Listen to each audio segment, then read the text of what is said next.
ang atong kagalingon karon sa pagpamalandong na usab diha sa minsay sa pulong sa Ginoo nga pagadad-on sa atong alagad.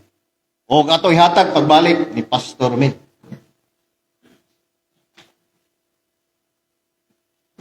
Okay, mayong buntag, no? Sa iyong kautohon. Ato ta sa pagpamalandong sa pulong sa Dios. Atong ablihan ang atong mga Biblia diya sa 1 Corinto. 1 Corinthians 16 verse number 15. 1 Corinthians chapter 16 verse number 15.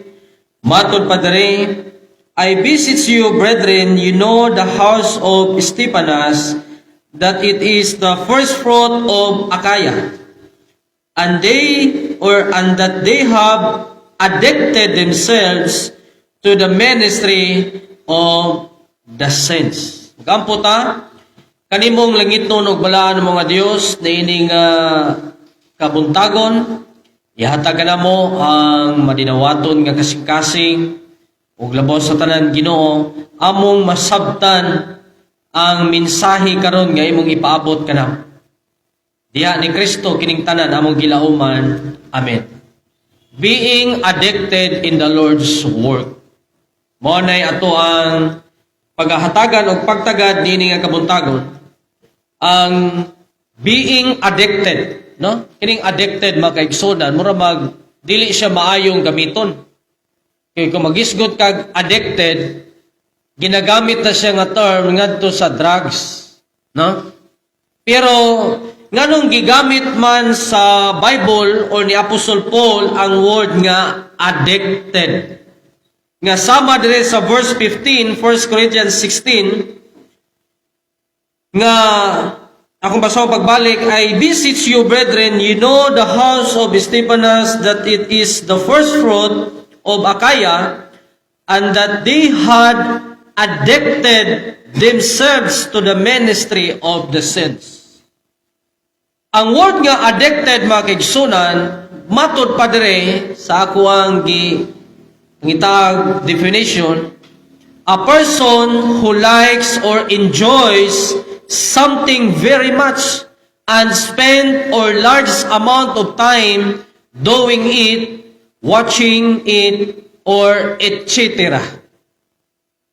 Ang tao di ay nga addicted, wa lang na siya magisgot og drugs. Di pa na may gitawag og drug addicted or drug dependent, nga ang iyang kalipay tua ditong dapita. Sa to pa, ang pulo nga addicted, ang tao nga diin nalipay or na-enjoy kaayo sa butang maayo, na-enjoy kaayo bitaw sa mao nga butang og nigahin og taas nga oras sa paghimo niini, sa pagtanaw niini og uban pa. Now, managlahi tag addicted mga kaigsunan or addiction. Doon ay gitawag og TV addiction, movie addiction, tawag pa na. Nga, dito yung kitanaw og movie. Ako niagi man kog addiction, mga kaigsunan, kinibitang horror movie. Ganahan yung kikog horror gyud nga, mutanaw ko ka ng mga taga alas 9 gabi. Kay feel kinako ba nga ungu-ungo gyud akong gitanaw. Mato kog bukid, ako rin mapuyo, ako rin natog dito sa bukid. Unya, way siringan nga, nagod babos bungtod. Na, makadungog kog wak-wak, tingog, wak-wak. Okay, tanaw ko aning salida. Kay ma-feel kinako ba, nindot yung kung pamati, enjoy, unya, ganahan ko. Mo na addicted mga kaigsunan. Okay? Unya na po'y gitawag o nalimot ko sa insakto nga term kanang addict bitaw pamalit sa tawag na shopaholic no? Oh, shopaholic ba? Nga di mahimutang yung utok, di ka na siya mamalit labi nagbarato. Oh, natay kailaan na prospect nato to sa Amerika. Nga niangkon siya sa mismo nga naaniya diha ang mao nga addiction. Sige siya pamalit. Ang iyahang kwarto puno na kunos gamit ginapalit. Unya lain na pong kwarto, naghimo na pong budiga, ang iyang sala na puno blagot na kayong bana. Nga naman, Na-addict siya, diha siya malipay, diha siya ma-relieve sa iya mga tawag o stress mga kaigsunan. Pero wa siya kabalo nga mao din ay makapasamot sa stress. Okay? So, addiction or addicted. Now, ang pagka-addicted mga kaigsunan, dapat atong masabtan kung asa dapita ka nahimong addict. No? O kining mga butang nga nahimong addicted or nahimo nang na-addict na ta, kung nakapahimaya ba ni sa Dios o labo sa tanan, nakahatag ba ni kaayuhan sa imuhang kinabuhi. Pero kung na-addict na ka, unya, mawa na ka sa passing sa pag-alagad sa Ginoo, wa na kay panahon sa pagbasa sa pulong sa Dios, hinulsuli ng pagka-addiction ni mo diyan napita o pagka-addicted ni mo diyan napita. Now, why does the brain become addicted? Di man ko psychiatrist ba na? Nga mo explain maayo ninyo nini, pero suma lang sa kulasabtan, nganong kining atong utok mahimo mang addicted siya. Tungod sa gitawag og dopamine. Kining dopamine. Katawa sa angel kinami kaning dopamine. Kining dopamine mga kaigsonan, chemical ni siya sa tong utok. Nga once nga nakay ganahan og imong nakabot, mo release siya og dopamine. For example, ang imong paborito fried chicken. Kung makaon na nimo siya, murag lami kay mong pamati, ni-release ay imong utok og dopamine. Okay? Chemical siya, klase sa chemical sa utok. So kung ang usa ka tawo mahimong addict sa drugs, times 10, times 20, ang ma-release sa iyong utok nga dopamine. Mo nang grabe ka maka-addict ka ng maong drugs, kanang illegal drugs. Now, nini nga kabuntagon, tun-an nato ang being addicted in the Lord's Word. Mahimutang addict, mahimutang addicted diha sa buluhaton sa Ginoo. So, pwede ba natong i-apply ang dopamine sa church? Or sa ministry sa Ginoo? Pwede kayo. Kinagisgot matag addiction. Now, sa maong passage sa Bible, ang panimalay ni Estefanas mga kaigsunan sa 1 Corinthians 16 verse 15. Sila ang unang bunga. Kung may kag unang bunga, sila ang gitawag og organism sa mao nga lugar sa Akaya. Ato ni siyang hatagan og pagtagad pag-ayo mga kaigsunan. Para masabtan nato nga dapat day ma-addict ta dring dapita. Ako naghangyo kaninyo mga igsoon kamo nahibalo sa panimalay ni Estefanas nga kini mao ang unang mga bunga sa Akaya. Sila mo'y pinakaunang bunga dito sa lugar sa Akaya mga kaigsunan. Unya ang nakanindot nga kini mao ang unang mga bunga sa Akaya ug nga sila nagtukyan sa ilang mga kaugalingon ngadto sa pagpangalagad sa mga balaan. Sa ato pa, gitugyan nila ang ilang mga kaugalingon diha sa pagpangalagad sa mga balaan. Unsa man na pagsimba? No. Pag-atiman, pag-abi-abi, kanang gipakita nila ang ilahang pagka-hospitality ngadto sa mga balaan. Mga apostoles, mga pastors, gipakita nila mga kaigsunan nga duna gid sila'y kasing-kasing diyang napita ug labaw sa tanan nalipay sila pag-ayo sa ilang gibuhat. Kung makahinumdum mo sa iglesia sa Macedonia, ang Macedonian Church mga kaigsunan grabe kapobre. Okay? Grabe sila kapobre nga simbahan, pero tungod sa ilang pagkamanggihatagon, liman ka nga mamugos ko na sila nga mutabang. Masuko sila og dili makatabang. Mamugos yun sila nga pwede mutabang ni ninyo. Moingon ang uban nga ayaw na lang kay lisod kayo diha na lang na para ninyo. Kana ding may nga na magigsuna, no? Muro maikog tanong, kana pa na imuhatag imong pobre na kaayo. Hatagan ka. Yang imo unahuna nga ayaw lang, diya na lang na, kay bay na lang na, makadugang sa inyong panginahanglan. Dapat day dawaton magigsunan. Kay mao din ay sikreto nga magmabungahon, panalanginan sila sa Ginoo. Tanawa, 1 Corinthians chapter 9.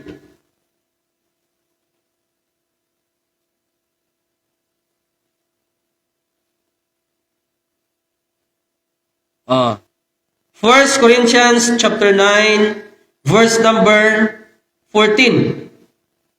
Ano? Arita sa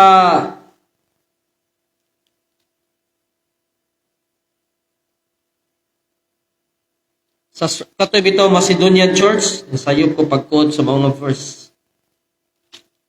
Pero sagdi lang kada sa 1 Corinthians chapter 9, matod pa sa verse number 14, bisan sa ingon nga ang Ginoo nagsugo nga sila nga nagwali sa mayong balita, mabuhi gayud gikan sa mayong balita.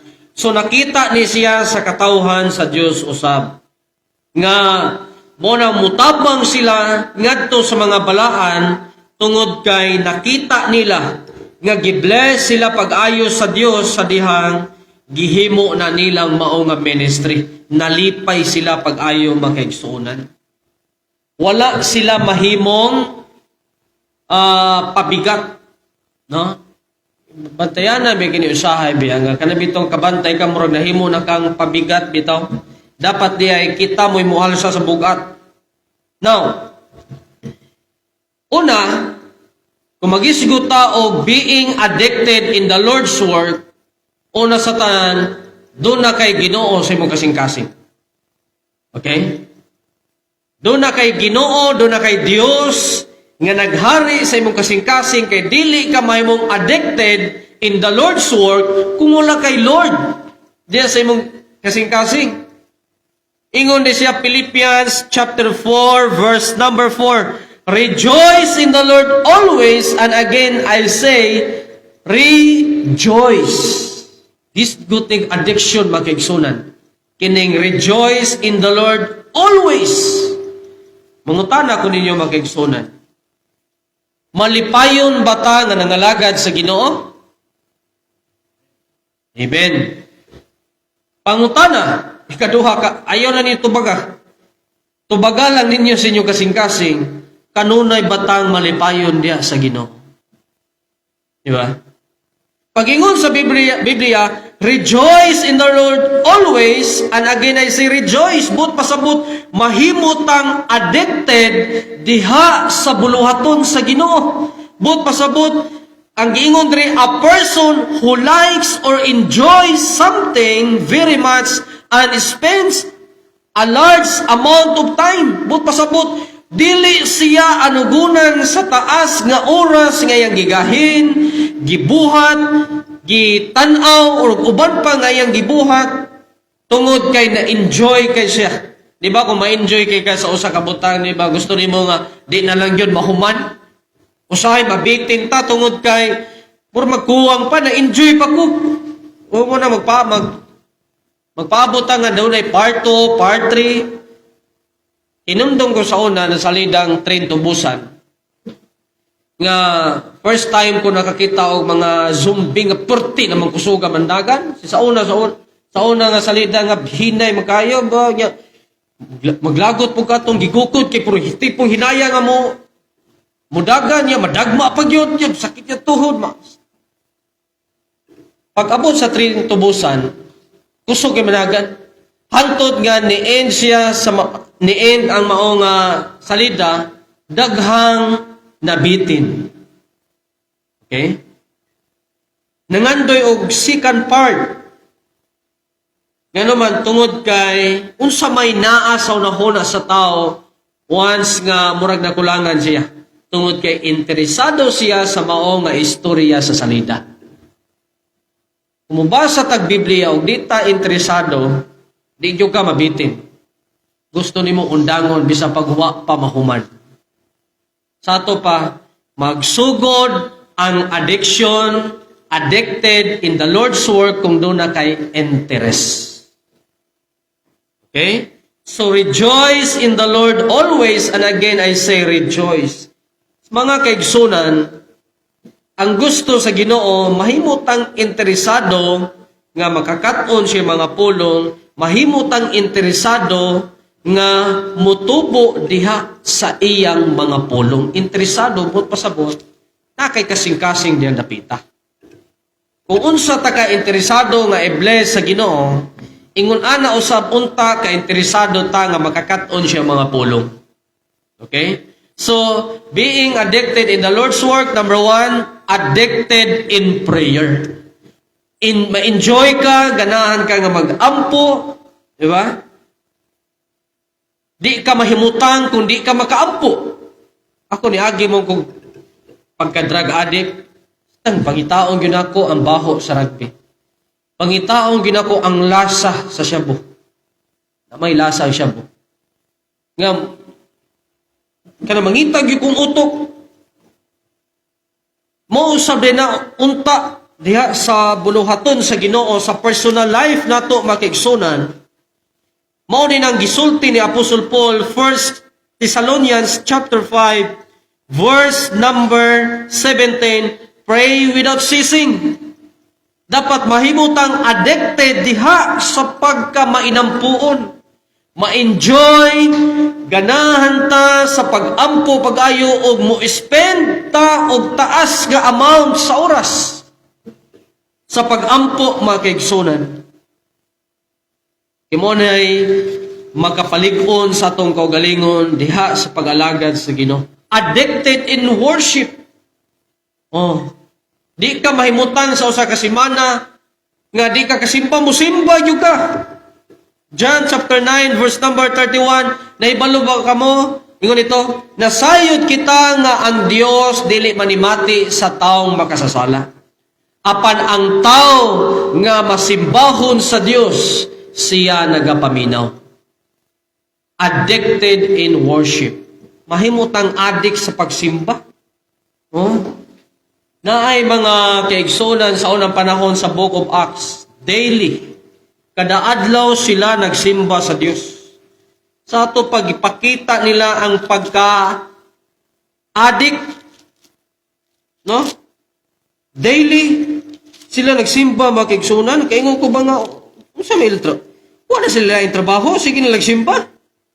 Unsa na may panginabuhian nila? Di ba? Sa ato pa, sa usa ka adlaw, mugahin sila og oras sa pagsimba mga kaigsunan. So, unsay resulta? Grabe, panalangin eh. Maayong lawas nimo, maayong lawas, naa. Ang kusog sa pagalagad, naa. Nga naman, kada adlaw god, nagahin og oras diya sa Ginoo. So, addicted in worship, addicted in thanksgiving. Mahimutang addict sa pagpasalamat diya sa Ginoo. Dili kay mahimutang addict diha sa pagreklamo sa Ginoo. Duha ra may padulngan mga kaigsunan. Duha ray addiction nato diri dapita. Addicted ka sa pagpasalamat or addicted ka sa pagmurmur. Di ba? 1 Thessalonians, nagisgot mo ko tag addiction, di dapat pirmihon. 1 Thessalonians 5 verse number 18, in everything give thanks. Doon na ba'y matagbutang nga once a year? Doon na ba'y magkumulito kag everything?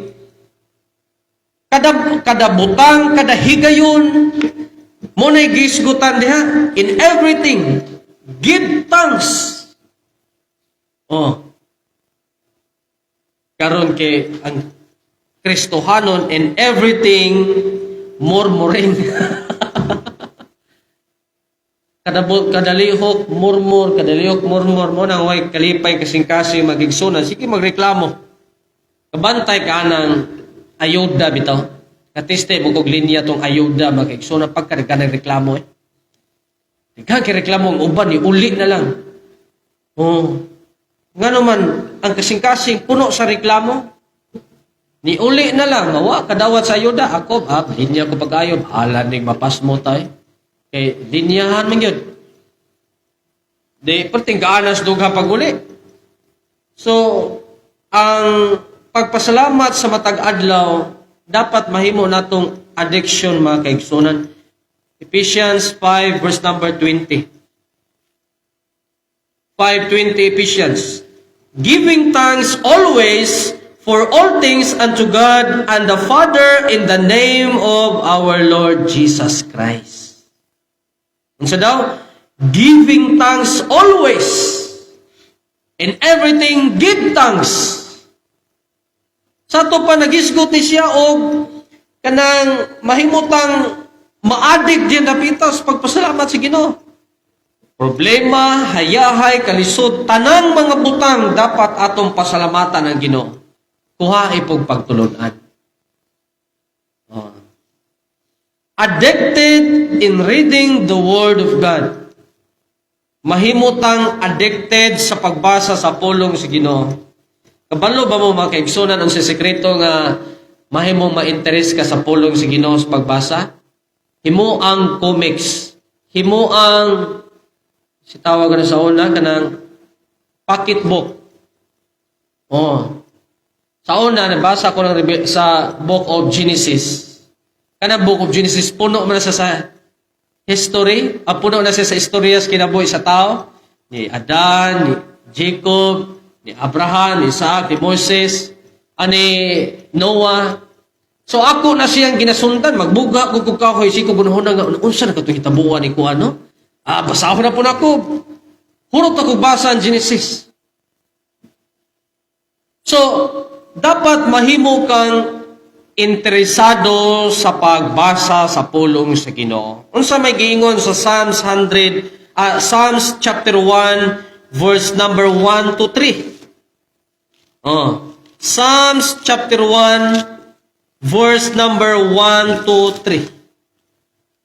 Ako masahon mga kaigsunan, matod padre, nga blessed is the man that walketh not in the counsel of the ungodly, nor standeth in the way of sinners, nor sitteth in the seat of the scornful, but his delight is in the law of the Lord, and his law do he meditate day and night. And he shall be like a tree planted by the rivers of water, that bringeth forth his fruit in his season. His leaf also shall not wither, and whatsoever he doeth shall prosper. Meditate day and night, addicted in reading the Word of God. Maadik ba ka kung kada adlaw, kada gabi ka nga mubasa? Maadik ka makaigsunan. Ganahan kay ka mubasa, ma-enjoy kay ka sa pagbasa. Nga naman, wala na adik ka man ka. Addicted in soul winning. Ka-addict ba soul winning? Yes, maka-addict. Skwila kong seminary sa una makigsunan. Inig-abot na ako des karkar, butang na ko akong bag, mambalik ko dito sa karkar, kanang proper. Soul winning ko kurosa. Kanya, malipay kay ko basta daghang ko gospel tracks. Nga naman, kay maka-addict yun ay ang soul winning makigsunan. Psalms 40 verse number 16. Kung kinaiyahon, imong kanunayon, magpangita ka sa mao nga kalipay. Psalms 40 verse number 16.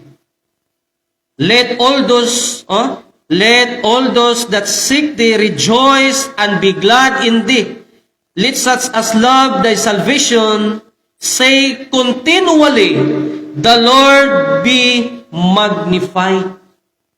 Kanang word bitaw diha nga let such as love thy salvation say continually. Iwali pirmi ang pulong. Di ba ma-addict ka? Ma-enjoy, no? Sa pagsangyaw sa pulong sa Diyos mga kaigsunan. So being addicted in the Lord's work, number 1, addicted in prayer, addicted in worship, addicted in thanksgiving, addicted in reading the Word, in His Word, addicted in soul winning. So, daghang pa mga dapat mahimutang ma-addict diya sa buluhaton sa Ginoo. Pero kana, pipila lang ka mga guidance, mga kaigsunan.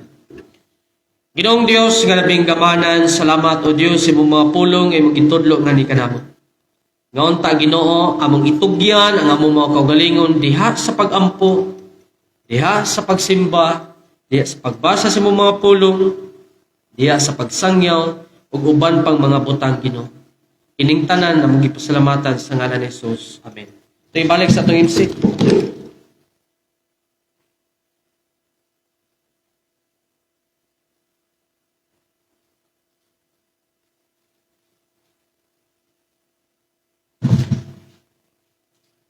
Amen. Salamat sa maong paminsay diha sa pulong sa Ginoo nga nagahatag og kadasig no kalipay sa matag usa nga pahimangno diha sa pulong sa Ginoo nga mahimo kitang committed pod no. It means addicted ta, mga adikta, buang diha sa pagalagad sa Ginoo. Nga po na sa Biblia magsuon nga mga buang mo sa pagalagad sa Ginoo. Mga addict ba? So, commitment siya po na ito mga iso, no? Sa matag usa nga isip mga Kristohano. O galang nini nga hinapos nga awit atong paon ng atong mga lawiton, nini nga sayo nga